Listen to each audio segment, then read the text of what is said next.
प्यारे बच्चों, आज हम आपको किरचॉफ के नियम के विषय में बताएंगे। Kirchhoff's law. किरचॉफ्स लॉ है क्या? किरचॉफ्स के दो नियम हैं बेटा। अब पहला नियम से हम आपको अवगत करा रहे हैं। क्या है किरचॉफ्स का लॉ? नियम। पहला नियम है, इसे हम संधि के नियम से भी के नाम से भी जानते हैं बेटा। किरचॉफ का जो पहला नियम है बेटा, इसे संधि के नियम के नाम से भी हम जानते हैं। और यह है क्या? किसी भी संधि पर मिलने वाली, मान लीजिए यहाँ संधि है प्यारे बच्चों, किसी भी संधि पर मिलने वाली धाराओं का बीजगणितीय योग शून्य होता है। ये परिभाषा है।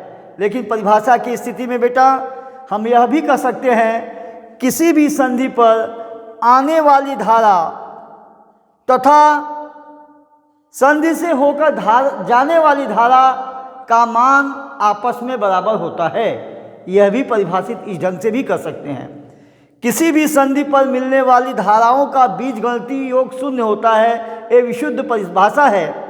अब बीजगणितीय योग शून्य होता कैसे है? बीजगणितीय योग क्या है? बीजगणितीय योग पहले ये बता दें, समझ लीजिए बेटा बीजगणितीय योग के विषय में। जैसे क इक्वल टू ख, यदि क ख के बराबर है बेटा, तो इसका बीजगणितीय योग जो होगा, जब पक्षांतर किया जाता है तो क माइनस ख इक्वल टू 0, यानी क बराबर ख का, यानी क माइनस ख इक्वल टू 0, यह बीजगणितीय योग है।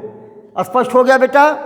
फिर से देख लीजिए, अगर बीजगणितीय योग के विषय में x इक्वल टू वाई, तो x इक्वल टू, देखिए x minus y equal to 0, यह बीजगणितीय योग हो गया। इसी तरीके से बेटा इसमें है क्या? किसी भी संधि पर मिलने वाली धाराओं का, देखिए बीजगणितीय योग शून्य होता है, यानी इस बिंदु पर धारा का मान जो होता है शून्य होता है, यानी आने वाली धारा I1 और I2 संधि पर आकर मिलने वाली या आने वाली धारा है, और संधि से होकर जाने वाली धाराएं I3, I4 और I5 है। तो यहाँ पर हम लिखे हैं बेटा, संधि पर आकर मिलने वाली धारा, वैद्युत धारा जो है, यह I1 प्लस I2 है, और यह I1 प्लस I2 यह धनात्मक होगा। और संधि से होकर जाने वाली या संधि से निकलने वाली जो धारा है, यह I3, I4, I5 है। तो इसको हम जोड़ दिए बेटा, I3, I4 और I5। तो यहाँ पर अब बीजगणितीय योग क्या है? संधि पर आकर मिलने वाली धारा माइनस संधि से निकलने वाली धारा इक्वल टू 0। यहाँ I1 प्लस I2 यह धारा धनात्मक हो गई, और निकलने वाली धारा minus I3, I4 minus I5 यह होकर जाने वाली धारा है। स्पष्ट हो गया?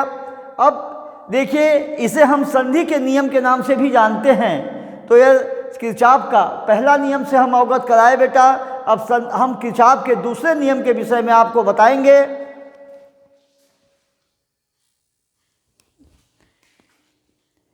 एक किरचॉफ का दूसरा नियम बेटा, देखिए यह किरचॉफ का दूसरा नियम क्या है? किरचॉफ का दूसरा नियम जो जटिल परिपथों के लिए होता है, जिसमें कई परिपथ जुड़े होते हैं, यानी कि कॉम्प्लेक्स रेजिस्टेंस के लिए, यानी जटिल परिपथों के लिए होता है। क्या होता है किरचॉफ का दूसरा नियम बेटा? जटिल परिपथों के अंतर्गत, जटिल परिपथों के अंतर्गत प्रत्येक बंद पास के विभिन्न खंडों में बहने वाली धाराओं एवं उनके संगत प्रतिरोधों का गुणनफलों का बीजगणितीय योग उस बंद पास में लगने वाले वैद्युत वाहक बलों के बीजगणितीय योग के बराबर होता है। इसको फिर से देख लिया जाए बेटा। यह किरचॉफ का दूसरा नियम क्लोज्ड सर्किट के लिए, बंद परिपथ के लिए होता है। बंद परिपथ के लिए या जटिल परिपथों के अंतर्गत होता है। तो किरचॉफ का दूसरा नियम है कि जटिल परिपथों के अंतर्गत किसी बंद पास पर, प्रत्येक बंद पास पर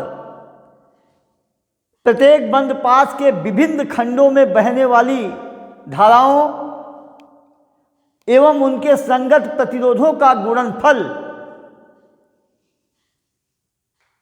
गुणनफल का बीजगणितीय योग उस बंद पास में लगने वाले वैद्युत बल वाहक बलों के बीजगणितीय योग के बराबर होता है।